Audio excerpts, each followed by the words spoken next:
Welcome to Freya's Fairy Tales, where we believe fairy tales are both stories we enjoyed as children and something that we can achieve ourselves. Each week, we will talk to authors about their favorite fairy tales when they were kids, and their adventure to holding their very own fairy tale in their hands. At the end of each episode, we will finish off with a fairy tale or short story read as close to the original author's version as possible. I am your host, Freya Victoria. I'm an audiobook narrator that loves reading fairy tales, novels, and bringing stories to life through narration.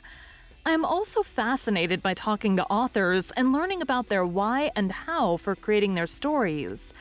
We have included all of the links for today's author and our show in the show notes. Be sure to check out our website and sign up for our newsletter for the latest on the podcast. Today is part 1 of 2, where we are talking to Emily Michel about her novels. Over the next 2 weeks, you will hear about winning a contest with your first writing, telling yourself stories, taking 7 years to get your first book to a publishable state, joining groups to help hone your craft, learning as you go what works for you to get your books published and promoted, figuring out that plotting doesn't work for your creative process, and using books and editing to help calm your brain. A Memory of Wings. An Angels and Demons Paranormal Romance, Memory Duology, Book 1. How far will Hell's top assassin go to save the angel he was sent to kill? Demon hitman Shax craves freedom.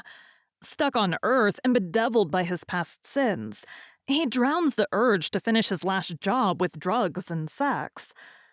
Unable to ignore the impulse any longer, Shax stalks his target, and in a split second that will change everything, chooses to spare her life.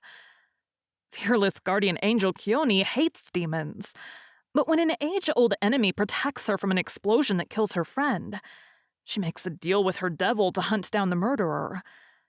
Keone begins to question everything she once knew to be true about good and evil.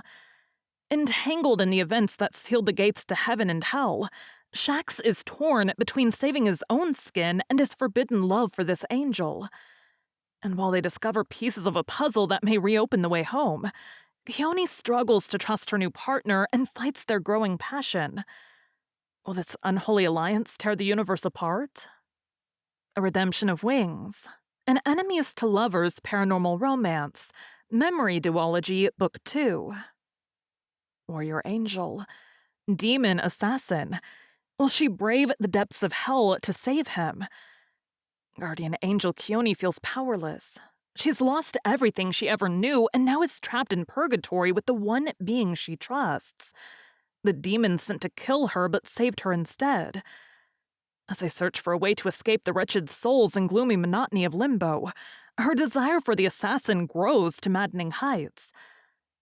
Shax knows one thing. He loves Keone. He didn't dare hope she would return his feelings. But when their budding relationship takes a passionate turn, he breaks free from an eternity of torment. Finally changing after all this time, Shax vows to become worthy of her. Keone can no longer deny her heart, but if she rebuilds the gates to heaven and hell to save the fabric of the cosmos, she will doom her lover to fiery damnation. And though Shax is willing to sacrifice his freedom, his life, even his immortal soul, he fears the powerful forces arrayed against them will be his beloved's ruin. Can they save all of creation without losing each other? The podcast is Freya's Fairy Tales, and that is fairy tales in 2 ways.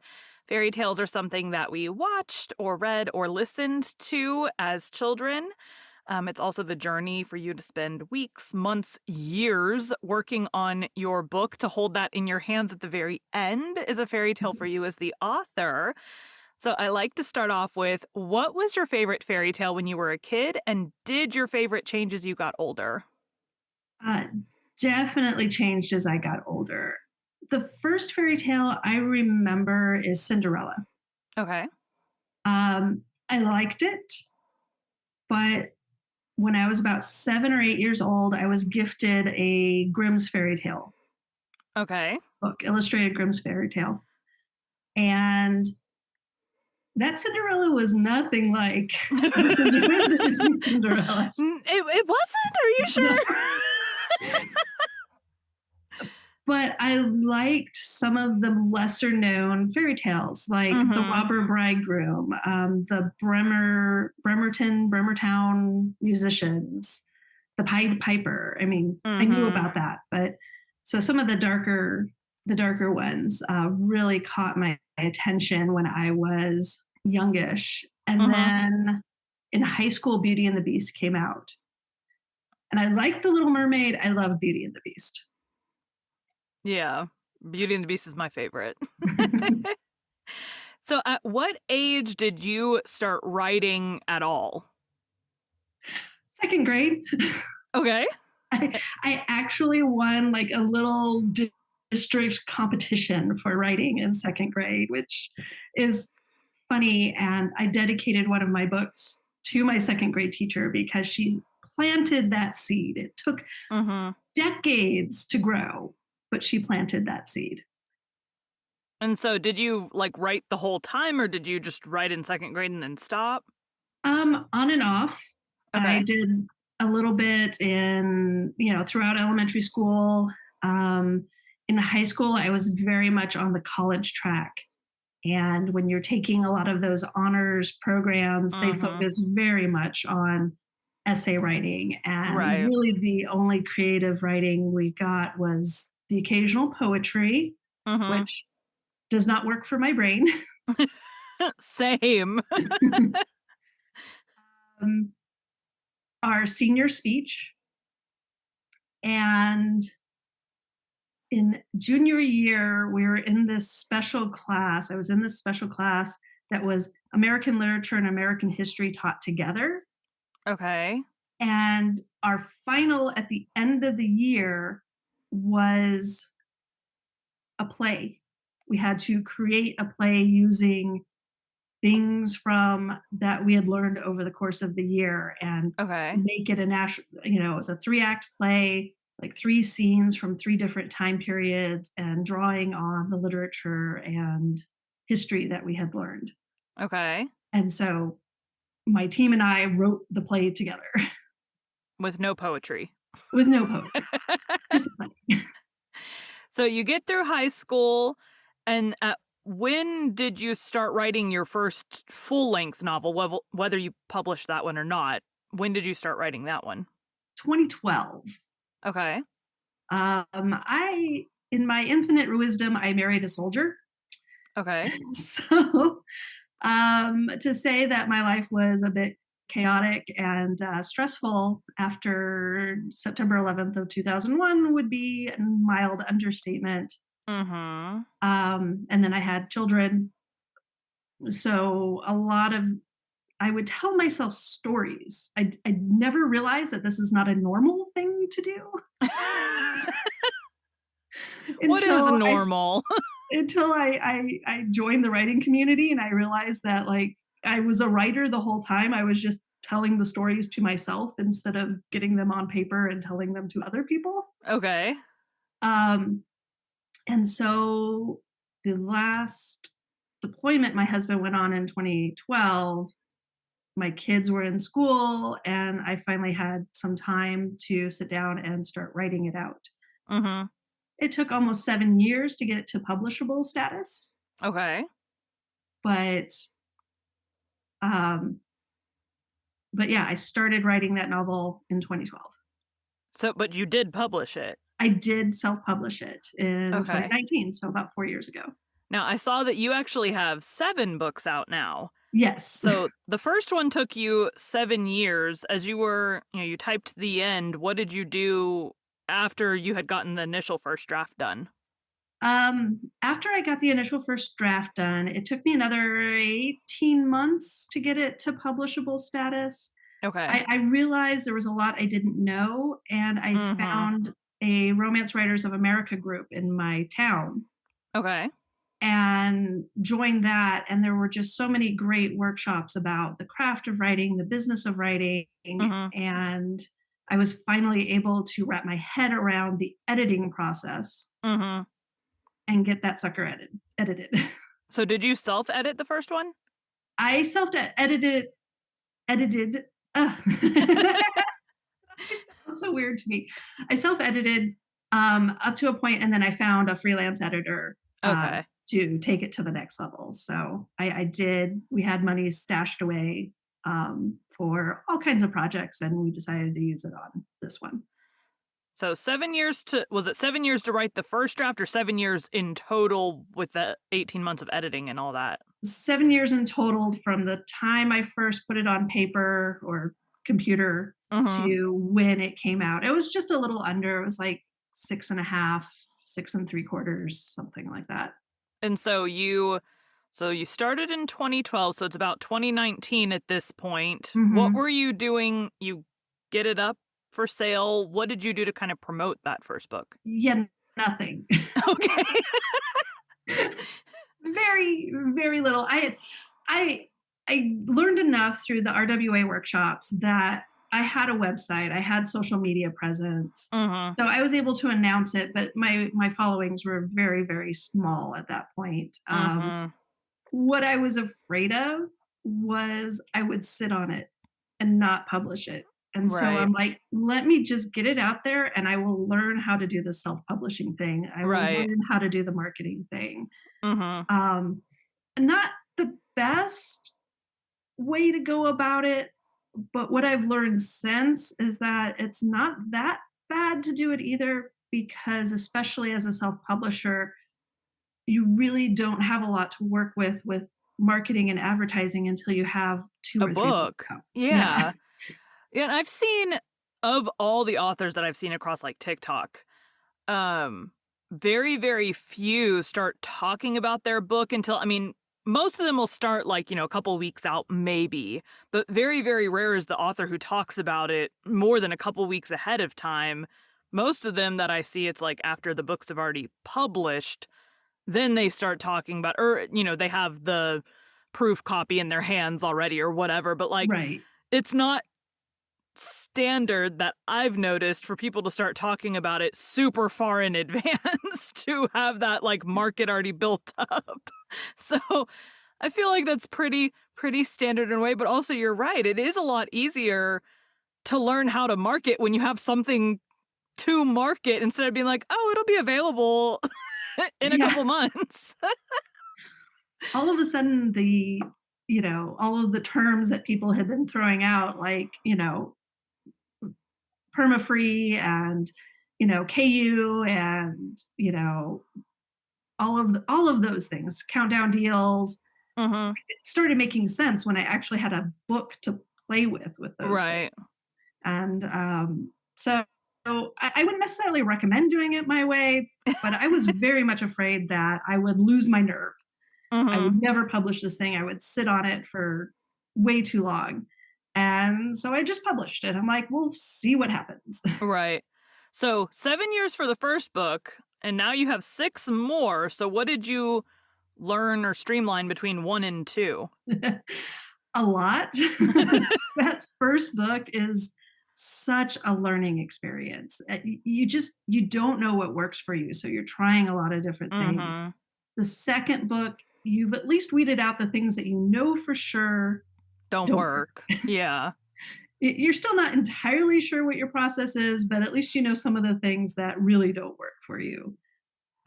This was the second book in a trilogy, Mhm. and my first draft of the first book actually had the beginning of the story and the end of the story. So book one and book three. So book two, I actually wrote and got to a publishable state in about a year.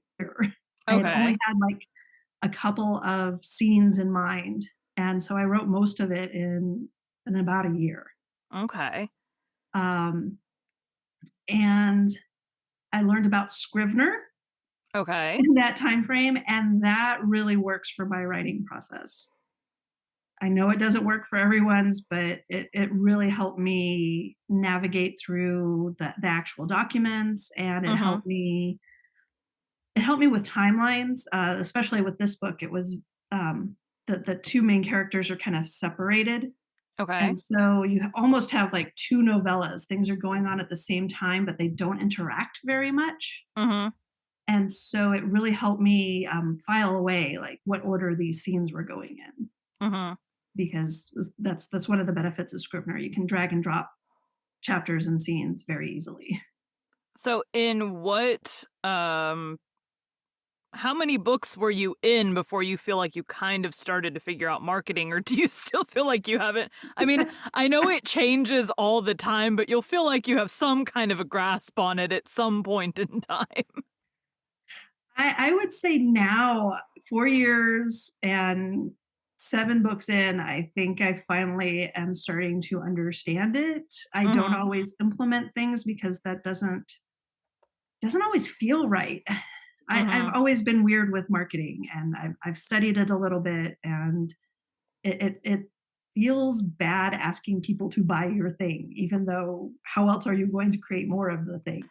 Right, right. Um, and that's yeah, that's a weird thing in my brain. But yeah, I think I'm finally starting to get a handle on it 6 or 7 books in. So you got your first book out, didn't really do any marketing, got 6 more books out. How long does it take you to do a book now versus like book 2 took a year. Of course, we're 2019. We're only 4 years after that, and you've got quite a few books out since then, so you've shortened something. Yeah. It's been anywhere from about it tends to be about 18 months, 1 year to 18 months. Okay. The current book I'm working on, which goes to the editor in the middle of June, Okay. and I know this is going to be, after June, but Yes. it's 6 months from the time I put pen to paper to when it's going to the editor, and then I'm probably going to sit on it because it's a holiday book, so it doesn't Okay. make sense to me to release it quickly after we're done with the edits. Right, you wanna wait till see, I'm also working on a book that happens to it's first in a series, happens to take place around Christmas, and I'm like, "I'm not gonna wait till next Christmas. I don't know if I'm gonna be done by this Christmas. We're gonna release it whenever it's ready, even if that's in the spring. I don't It just happens to take place at Christmas. The end. Like, the rest of the series will not, but whatever. So you have streamlined that considerably from about 5.5 years writing to 6 months. That's considerably better. Yeah, well, this one is, special. It just grabbed my attention, and it almost wrote itself, Okay. which is weird. Not the first time I've heard it. Um, but yeah, so this one is special. Most of them take more like I'll write. I binge write. So I do the NaNoWriMo. I will get a draft out in 3 to 8 weeks, Mhm. depending on how long the book is. And then I sit on it for a while, usually, and then edit it 3 to 12 months later. Okay. So, what are some things that you really, really learned during the workshops that you went to that you feel like helped you? Oh my goodness. There were so many. So we had Julia Quinn came to talk Okay. to our group about writing dialogue. So that was helpful, just not only from someone who'd been doing it for a while, but you Someone who's know, kind of figured out how to get their stuff on yeah. Netflix just a little bit. This was before at Yeah. least the deal was announced. I think it was announced not too long after, but um, we had people come in and talk about goal, motivation, conflict, like how to get those things into your story. A little bit about like the hero's journey. Um, People talking about how to make yourself sit down and write. It really covered so many things, and then all the marketing stuff. So I learned about permafree. I learned about newsletters. Learned about the marketing newsletters like BookBub and Fussy Mhm. Librarian and things like that. So just taking all of these pieces and being able to slowly implement it and try it out and see what works for me. Okay. Now, where does you said this most recent book was personal, but where have like the inspiration for your books come from? um, So let's see. My first trilogy, the Witchy Paranormal, starting with Witch Hazel and Wolfsbane, it's an allegory for my experiences as a military spouse. Okay. So we have a young widow who finds love again because that's one of your worries as a military spouse is, things are dangerous and Mhm. what happens if. And then the next book is kind of like the allegory for a deployment. What happens when situations separate people in love? And then the third book is about reuniting and coming up with your new normal. Mhm. So it's in a very witchy paranormal sense, but it's not. But the plot lines Themes are are kind of there. there. Yeah. Yeah. The second My second series, which is an Enemies to Lovers, Angels and Demons series, starting with A Memory of Wings. Honestly, it was like one of those visions. Like I had a vision of a scene, Mhm. and it just was like, well, what's going on here? Mhm. And it was, an archangel pulling up an angel out of the snow, and saying, hey, yeah, guess what? You're more human now, and you have to navigate the human world. Mhm. And then that just developed into a duology. Okay. And And so then, that's 5 books. We have 2 more to go. yeah. And then have the my fairy tale retellings. So Mhm. I have the first book has been published. It came out April of 22, and I've drafted the next two books. And that is a Snow White retelling. And again, it was an errant thought. I was supposed to be writing the sequel to that Angels and Demons Mhm. series, and then it's like, oh, what if I wrote a gender flipped Snow White retelling where the princess rescues her prince instead? And this was about 10 days before NaNoWriMo started. So Okay. I, I did whatever I did whatever planning I could in 10 Very days short time. Yeah. and sat down and wrote it. And that was about 18 months to get it from that draft to the publish. Okay. And then we have the Christmas one that's The Christmas one, which will be out later this year. And that one again it was vaguely inspired by, around the holidays there was like a bad Santa movie, like with the guy from Stranger Things, okay. and they were describing a scene, and I'm like, oh, what if it was that, but the guy's not a asshole. He's a good Fair. guy. He just had a really rough night. Fair. and it sat in my head for about a week, and I'm like, and it just wouldn't leave. So I'm like, let me write down the scene.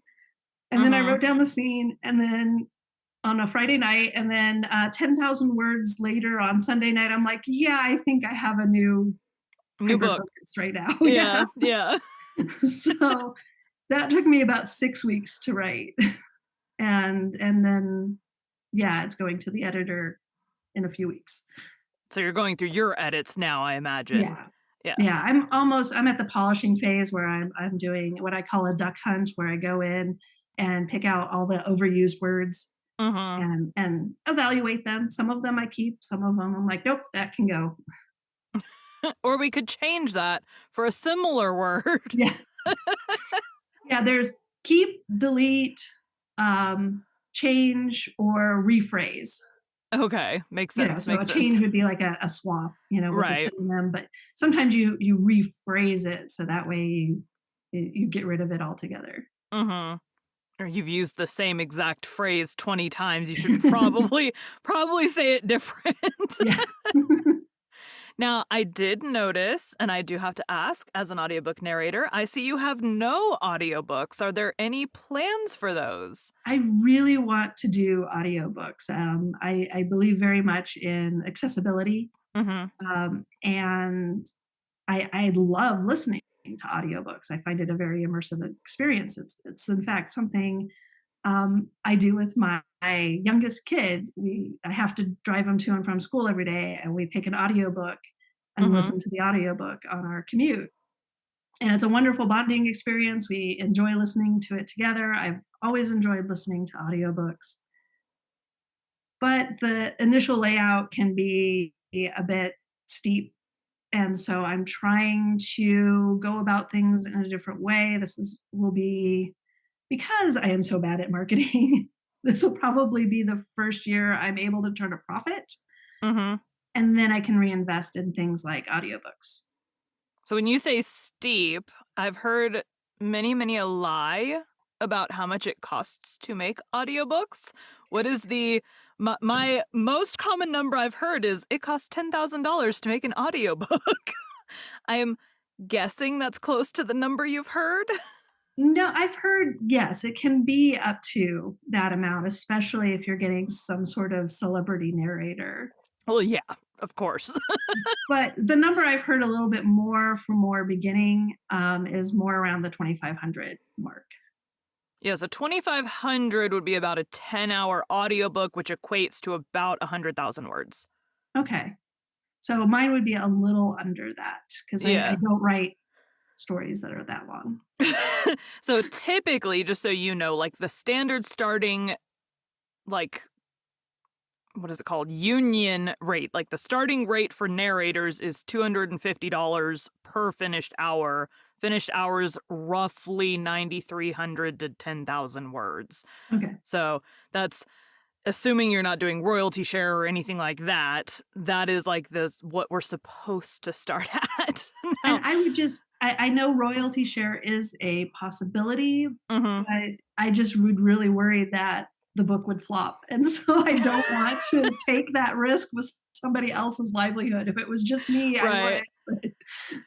Well, I remember a couple weeks ago, Paige Reisenfeld, who's a narrator, did a video on royalty share and how, like, you know, yes, it is a risk that neither of us make money on. I do a lot of royalty share. And so, like, it is a risk, but it's a risk that, like, I'm obviously willing to take if I'm going to do your book. So, like, are you currently marketing your book?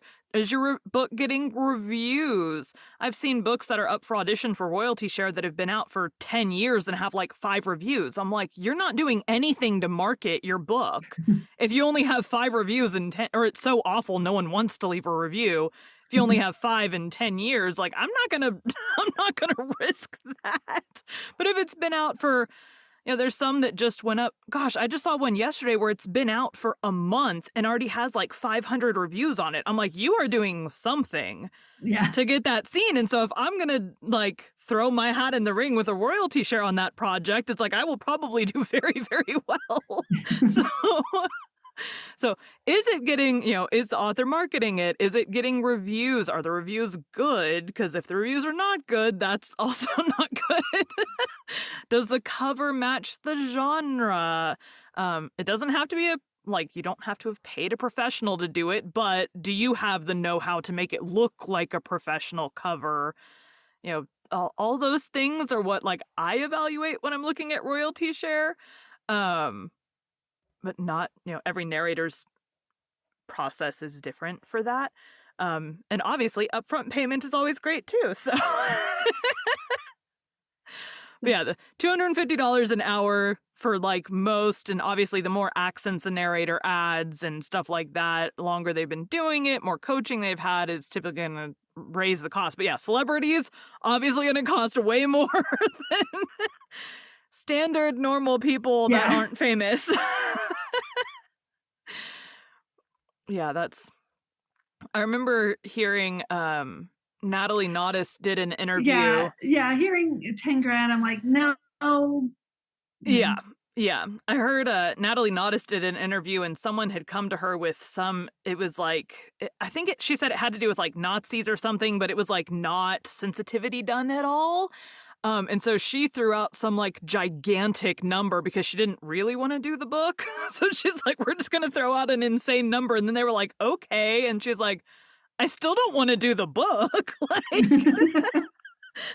Like, yeah, fair. I imagine, I hope that the day comes where I could throw out some outrageous number and people be like, okay, but also I'm like, I feel like I was taking advantage a little bit. Depending on the book. Of course, I wouldn't do any super racist ones. I say that as I'm currently narrating one that takes place in prison. So there is a lot of terms that would make sense for a prison Right. scenario, not terms that I would use normally, but it makes sense for the scenario. Like you would expect, the gang members to be slinging terms back and forth. It makes sense. Can't do Yeah. it on TikTok, but so so you have the Christmas book coming out. You generally said that you sit on a book for a while. So do you have another one that you've been working on in the meantime?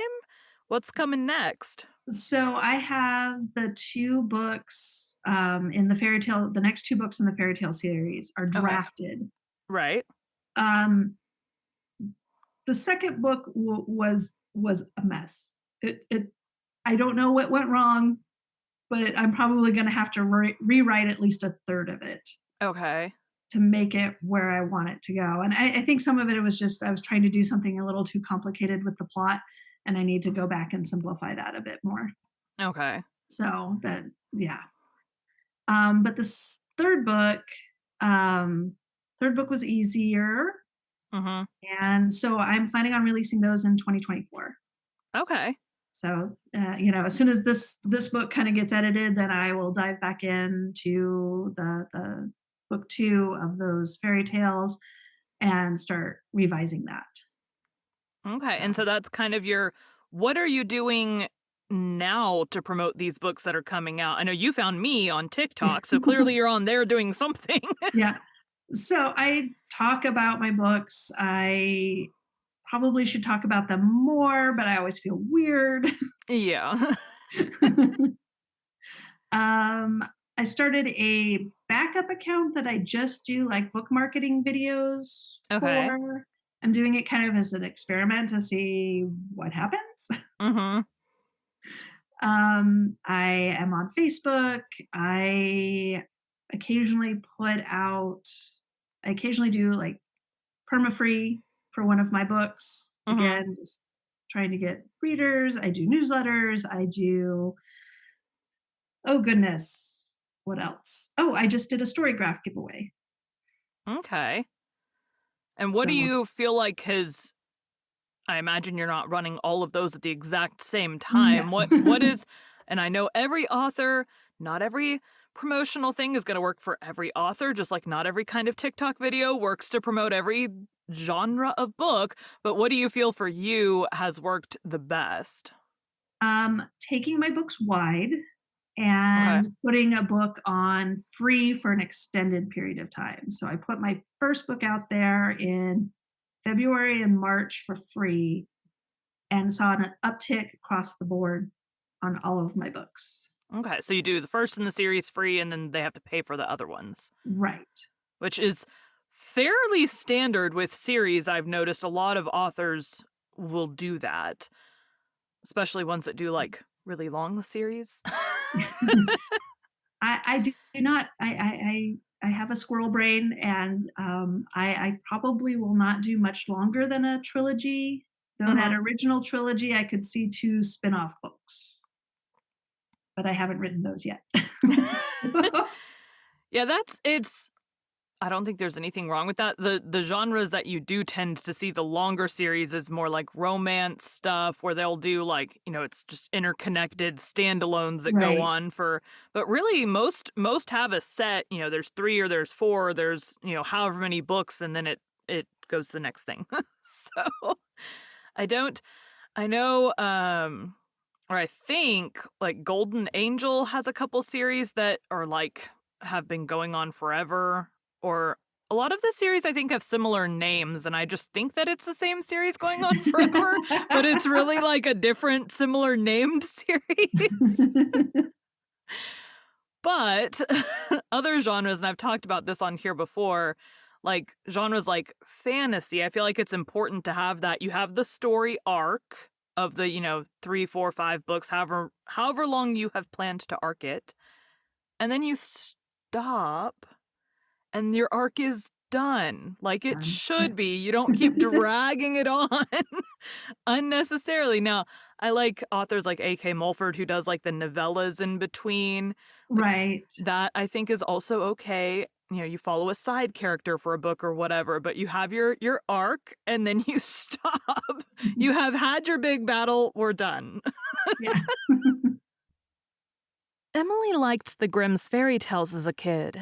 She mentioned several that stand out to her, including Cinderella, The Robber Bridegroom, among others.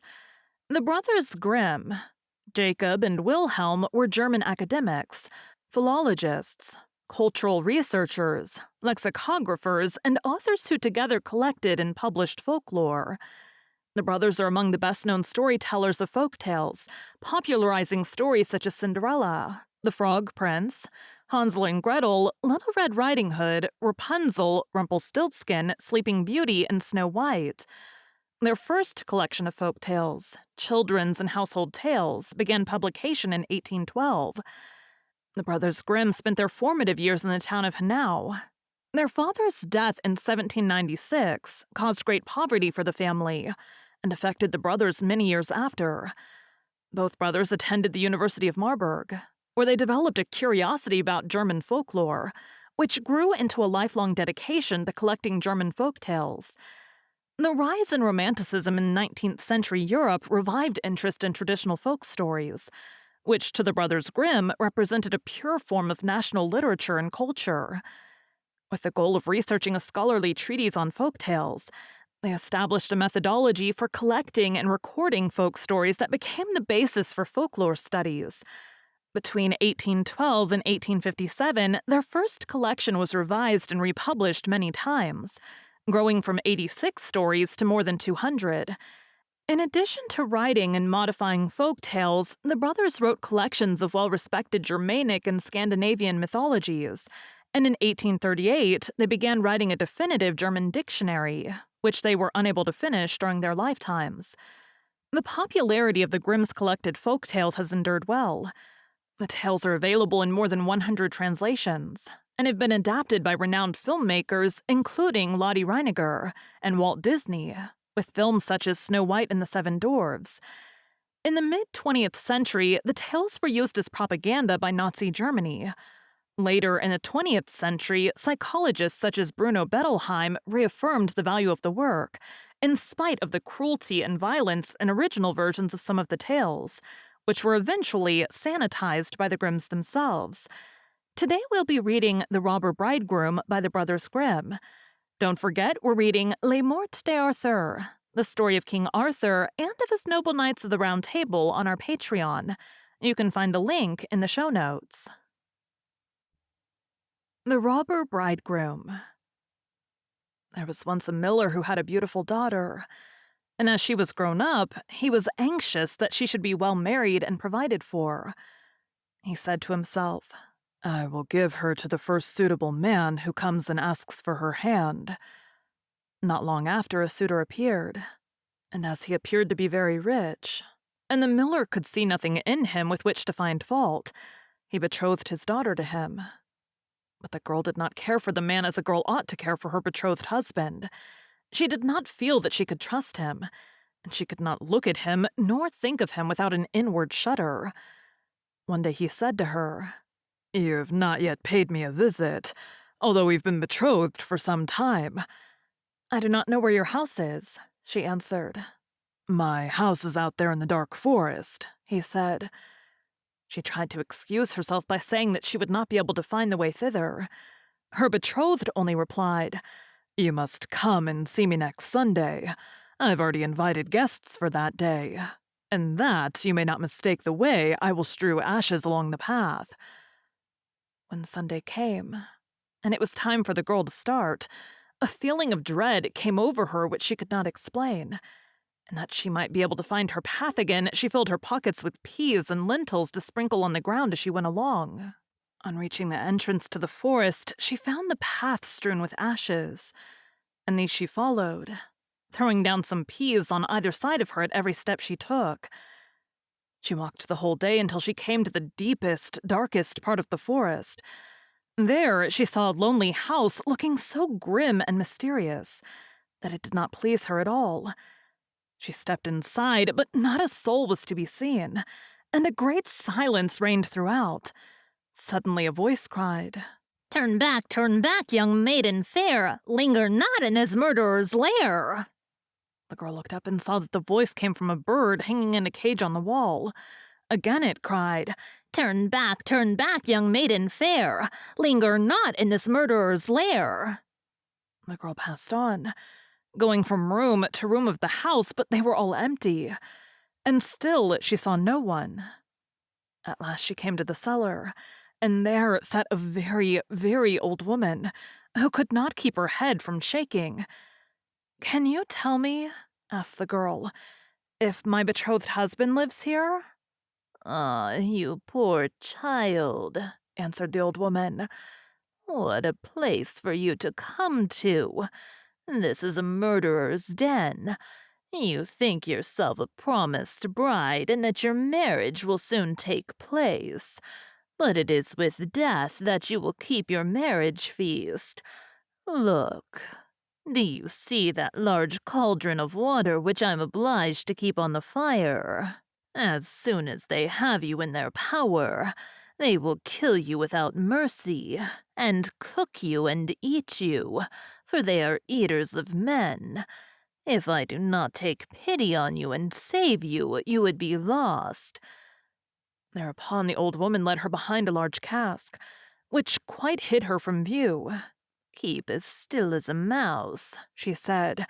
"Do not move or speak, or it will be all over with you. Tonight, when the robbers are all asleep, we will flee together. I have long been waiting for an opportunity to escape." The words were hardly out of her mouth when the godless crew returned, dragging another young girl along with them. They were all drunk and paid no heed to her cries and lamentations. They gave her wine to drink, 3 glasses full, one of white wine, one of red, and one of yellow, and with that her heart gave way and she died. Then they tore off her dainty clothing, laid her on a table, and cut her beautiful body into pieces, and sprinkled salt upon it. The poor betrothed girl crouched trembling and shuddering behind the cask, for she saw what a terrible fate had been intended for her by the robbers.